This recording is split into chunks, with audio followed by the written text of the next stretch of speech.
Hi, my name is Hannah Hasselwinkel. I'm the drum lieutenant for the 2018-2019 LTHS Drumline, and today I'm going to teach you how to play the quad part on the LTHS Cadence series.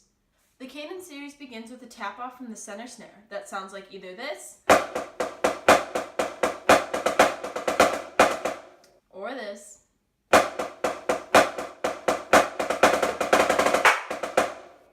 depending on the year. So it's an 8-count tap-off. On count 5, if we are rehearsing it, we start marking time, which looks like this. And on count 7, we do a sticks out, which looks like this.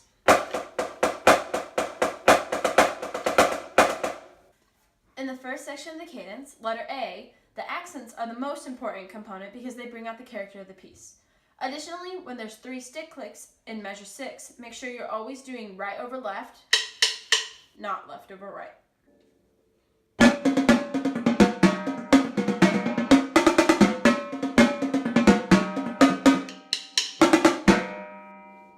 In the second part of the cadence, section B, the biggest concern for quad players is the 6-tuplet right at the beginning.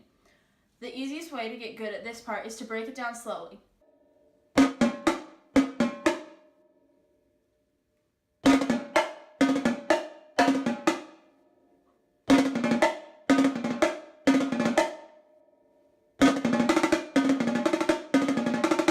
If you're planning on auditioning for the quad line, a good thing to know is that typically we like to place a visual after this, so we go da-da-da-da-da-da-da-da, and then we make a little circle, then to land on drum 4 later.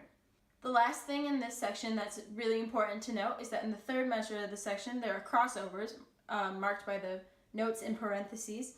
Whenever we do crossovers that you're only crossing over one drum, you really only want to cross just your sticks. You don't want to cross your hands.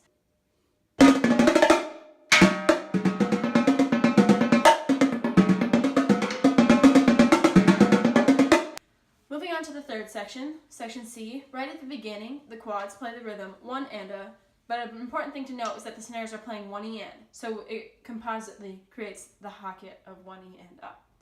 Additionally, if you're planning on auditioning for the quad line, as of 2018, we do add a visual here. We start on drum 4, obviously, we play one and a, and then there's 2 stick clicks. When we play the stick clicks, we do like a little sprinkler move where you just play one and a click, click, you just move along with the sticks, and then you play the next part. Finally, there's one more visual at the end of this section. The second time we play the last measure, we add a stick flip, and here's the breakdown of it. We have shot 4, right, right, and then we have left, left, when on the second left-hand note, you're going to toss your right stick. Then, while your stick is hypothetically still in the air, left hand is going to take the notes on drum 3. By now, you should catch your stick. So right hand comes down to play cross double stops. And then on the final double stop, you open it back up. So here's how it looks at the end.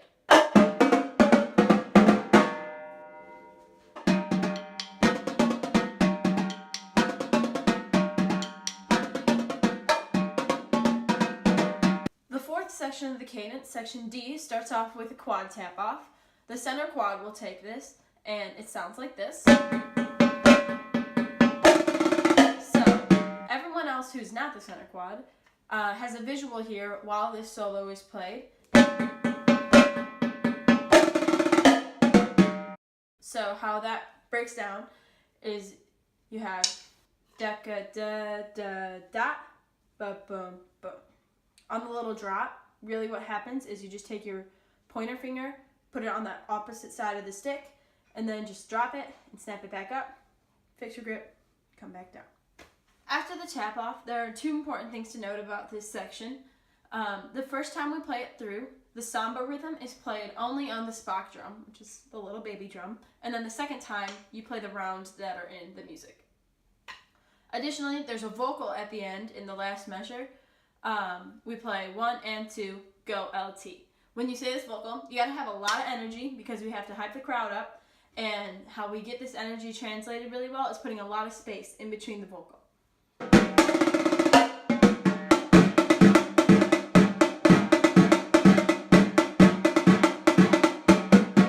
Go LT!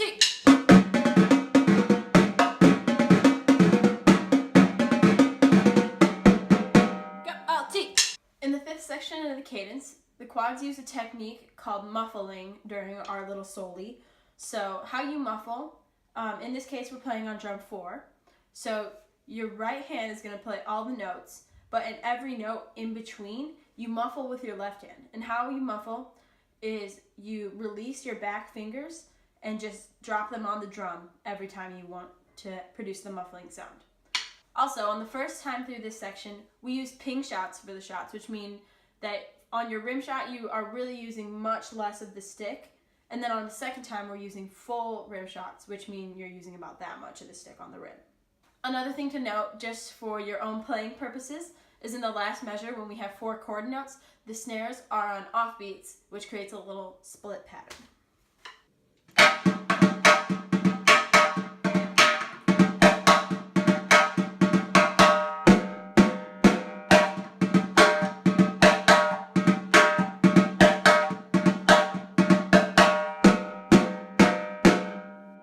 The final section of the cadence begins with the center snare solo. That sounds like this.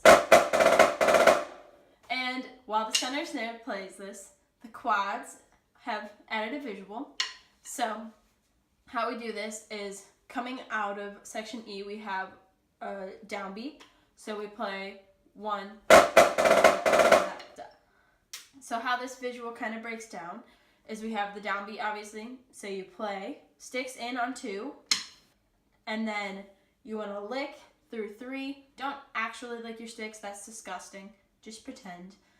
And then get your sticks out on 4, or 4 and, if you really want to prolong the visual.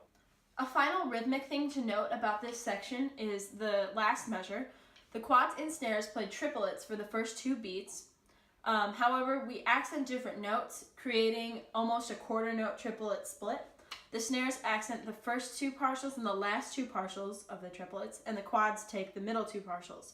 So it ends up creating a really nice hocket. Additionally, we play 8th notes right after that, so make sure that you practice your triplet to 8th note timing with a metronome.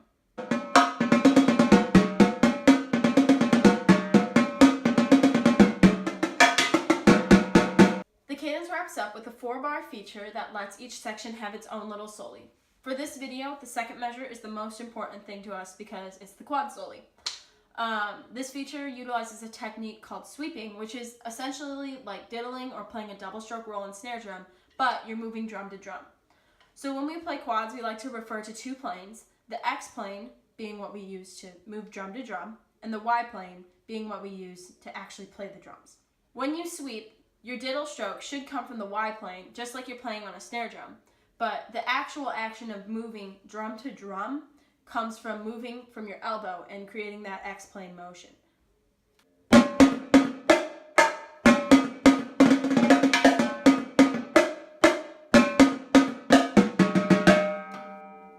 So now I'm going to play the cadence quad part for you in its entirety.